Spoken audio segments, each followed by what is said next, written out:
El trabajo del Espíritu Santo es una necesidad de nuestra salvación. En nuestros mensajes anteriores, les mostramos a partir de la palabra de Dios que el Espíritu Santo debe obrar en nuestros corazones la salvación que Dios da a los pobres pecadores, porque cada uno de nosotros es totalmente depravado, muerto en delitos y pecados, y yace enterrado en la tumba del pecado. Todo hombre no renovado está totalmente cautivo por Satanás a su voluntad, y por lo tanto, por necesidad debe ser resucitado por un poder más allá de sus propias fuerzas y mayor que el de Satanás, su esclavizador.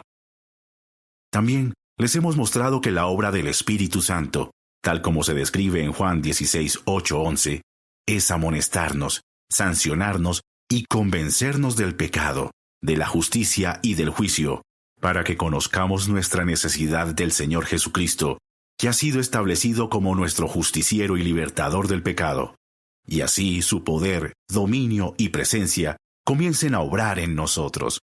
Te hemos mostrado también que el Espíritu Santo debe convencernos de la atrocidad del pecado de la incredulidad, porque despoja a Dios de sus gloriosos atributos y despoja a Cristo de su gloria y autoridad como Hijo eterno de Dios y Señor de los vivos y de los muertos.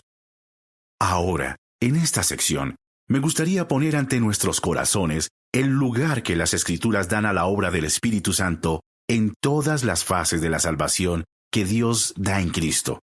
Rezo para que aquel a quien se le ha dado la oportunidad de abrirnos los ojos, el propio Espíritu de la verdad, nos abra hoy todos los corazones para ver esta verdad de la necesidad de su obra.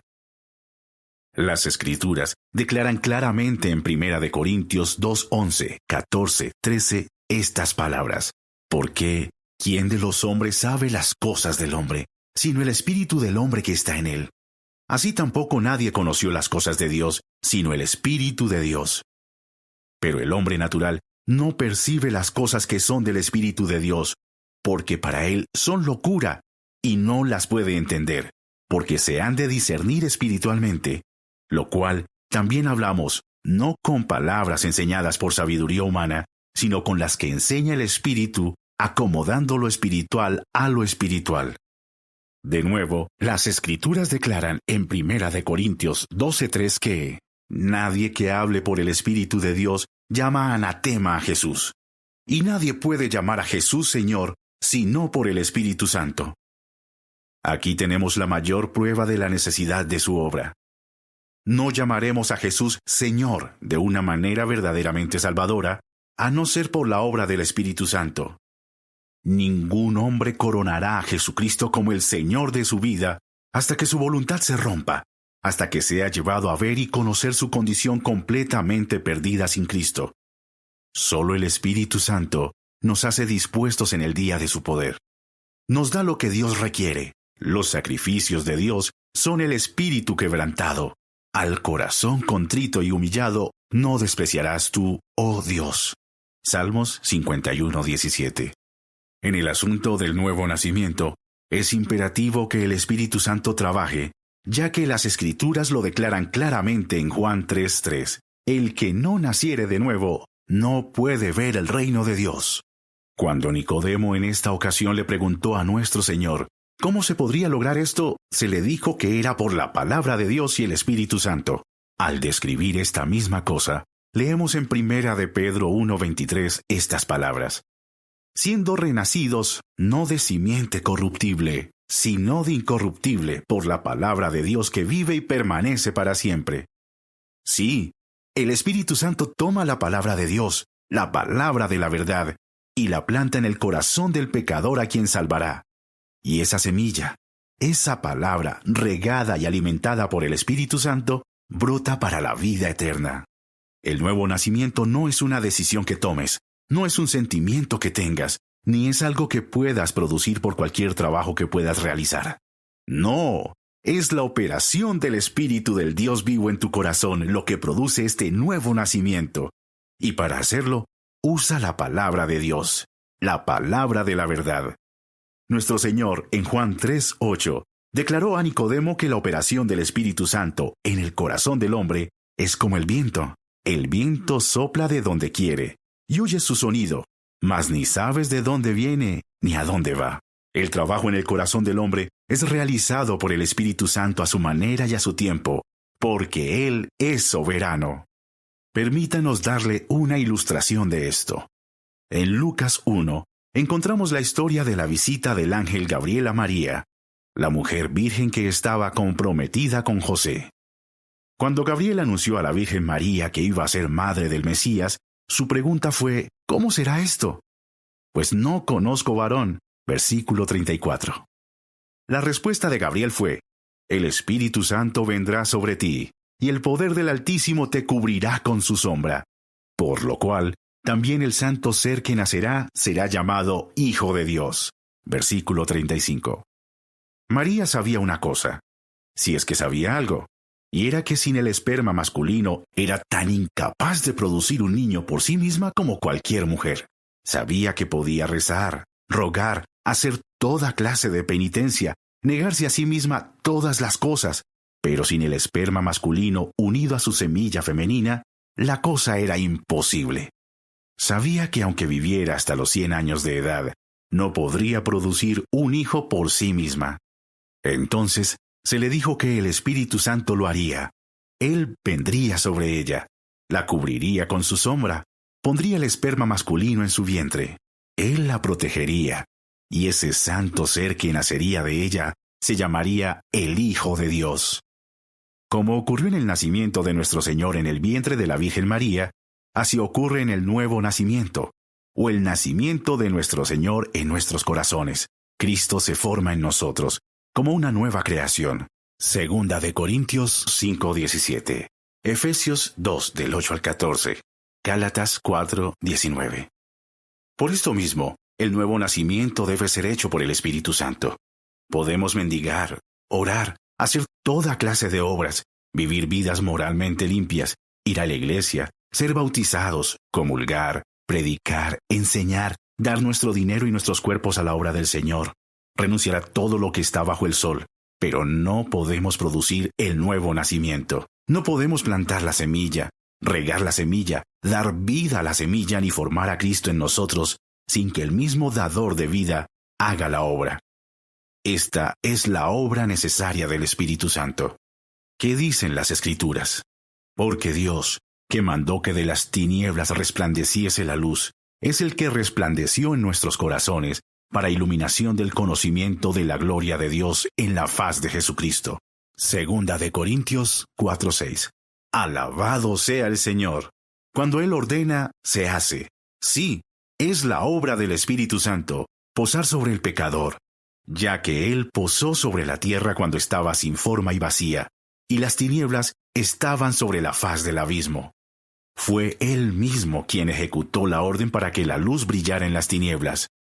Así que en la salvación de un pecador, el Espíritu Santo hace que la luz brille en nuestras almas, convenciéndonos de la oscuridad, el pecado, la miseria y la muerte en la que estamos. Luego nos concede el arrepentimiento para el reconocimiento de la verdad, dándonos la fe para asirnos del Señor Jesucristo, que se ofrece en el Evangelio como el sustituto de los pecadores, la única ofrenda aceptable por el pecado para estar en paz con el Dios verdadero. Sí, Él concede la fe para ver en Cristo el precioso regalo de amor del Padre a su pueblo.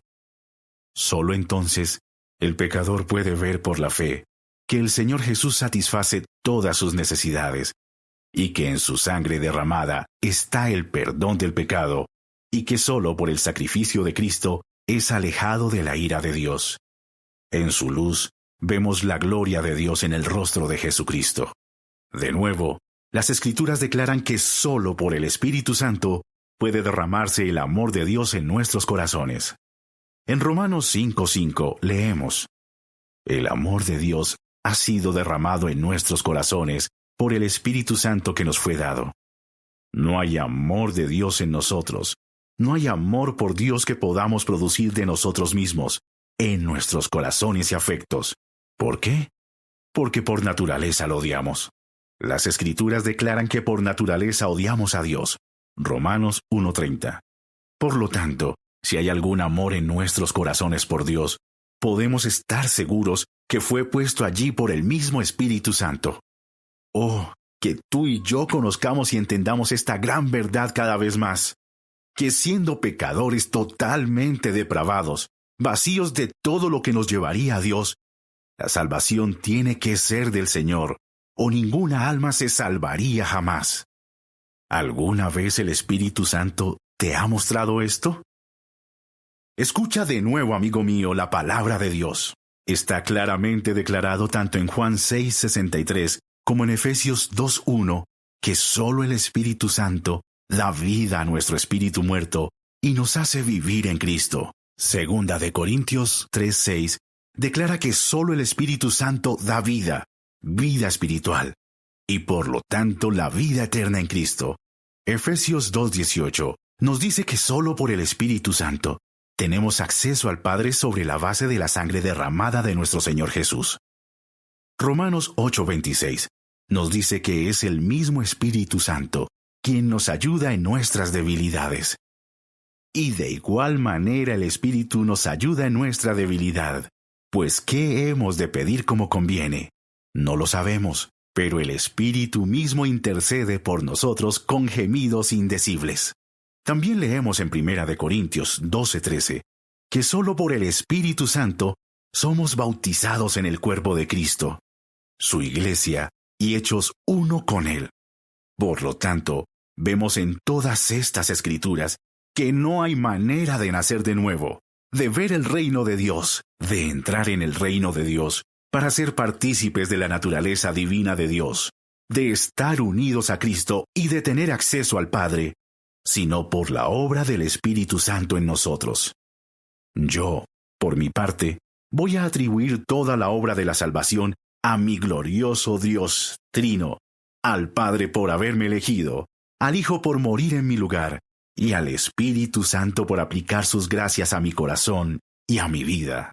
Oh, que nos inclinemos en adoración ante nuestro Dios Trino y le demos alabanza, por Él mismo, tal y como se nos ha manifestado en sus tres personas. Adoremos su sabiduría, demos gracias por su gracia, y amémosle por su condescendencia para darse a conocer a nosotros en la persona de su Hijo. Alabemos su santo nombre por su Espíritu Santo, que fue enviado para convencernos del pecado y llevarnos a Cristo. Alabémosle por buscarnos como pecadores perdidos y salvarnos por su gracia, si de verdad ha hecho esta obra en nuestros corazones. Permítanme decir esta última palabra hoy a ustedes que conocen al Señor Jesús. Cuánto debemos alabar al Señor por el don de su Espíritu Santo en la salvación que nos ha dado. Le debemos todo lo que tenemos a su obra en nosotros. Él es el Espíritu de adopción, por el cual clamamos, Abba, Padre, Romanos 8:15. Él es quien da testimonio a nuestro espíritu de que somos hijos de Dios, Romanos 8:16. Él es el Espíritu de Cristo, porque es dado por Cristo y habla de Él, Primera de Pedro 1:11. Es el Espíritu de vida, porque es el comunicador de la vida de Dios y el sustentador de la vida de Dios en nosotros, Romanos 8:2. Él es el Espíritu de la verdad, en oposición a todo lo que es falso e ilusorio, Juan 14:17. Él es el Espíritu de la gracia, como el otorgador de todas las gracias de la vida espiritual, Zacarías 12:10. Él es el Espíritu de poder en oposición a todo lo que es débil e ineficaz, Hechos 1:8. Él es el Espíritu de santidad. Por lo tanto, solo Él puede santificarnos y hacernos como Cristo en santidad, Romanos 1:4. La lista de las cosas que el Espíritu Santo hace por nosotros y en nosotros parece ser interminable. Somos santificados por Él, movidos por Él, guardados por Él, llenos por Él. Tenemos gozo en Él, damos su fruto, cantamos en Él, oramos en Él, nos regocijamos en Él, y nuestro cuerpo es su templo. Por lo tanto, no debemos afligirnos ni apagar el espíritu, sino ser controlados por Él momento a momento, porque Él es el regalo de amor del Padre y del Hijo para nosotros. Debemos rendirnos a Él, llenarnos de Él, ser controlados por Él, y alabar a nuestro Dios vivo diariamente por su presencia en nosotros. Oh, que las iglesias de Cristo se despertaran con el sonido de su voz. Oh, que se volvieran hacia aquel que los ha herido y que los curará, que los ha afligido y los vendará. Oh, que reconocieran la mano y el poder del Espíritu Santo desde el principio hasta la hora presente. Oh, que dejaran de pensar en Él como una vaga influencia difusa y lo reconocieran como el Espíritu vivo de Dios, por cuya morada personal y actuación en nuestras almas somos vivificados, convencidos, convertidos, consolados, santificados y hechos aptos para el reino. ¿Quién puede decir cuánto de nuestra esterilidad actual y retroceso puede atribuirse a que no honramos al Espíritu Santo con el honor que se debe a su nombre? El Dr. Owen observa: no hay nada excelente entre los hombres. Todo lo absolutamente extraordinario, o lo que consiste en una eminente mejora de sus habilidades, se le atribuye en la Escritura al Espíritu Santo como el operador inmediato y la causa eficiente de ello. Antiguamente, Él era todo. Ahora, algunos quieren que no sea nada. ¿Cómo puede haber prosperidad en una iglesia o progreso en un alma si no hay un claro reconocimiento del Espíritu Santo y no se le honra en todas las cosas? Horacio Bonar, 1808-1889. Todo el bien que se hace en el mundo es obrado por el Espíritu Santo, y como el Espíritu Santo honra a Jesucristo, así Cristo pone un gran honor sobre el Espíritu Santo. Si usted y yo intentamos, ya sea como iglesia o como individuos, prescindir del Espíritu Santo, Dios pronto prescindirá de nosotros. A menos que lo adoremos con reverencia y confiemos en Él, descubriremos que seremos como Sansón cuando sus trenzas fueron esquiladas. Se sacudió a sí mismo como lo había hecho antes, pero cuando los filisteos estaban sobre él, no podía hacer nada contra ellos. Nuestra oración debe ser siempre: Espíritu Santo, mora conmigo. Espíritu Santo, habita con tus siervos. Sabemos que dependemos totalmente de Él. Tal es la enseñanza de nuestro Maestro, y Jesucristo es el mismo ayer, hoy y por los siglos de los siglos. Hebreos 13:8.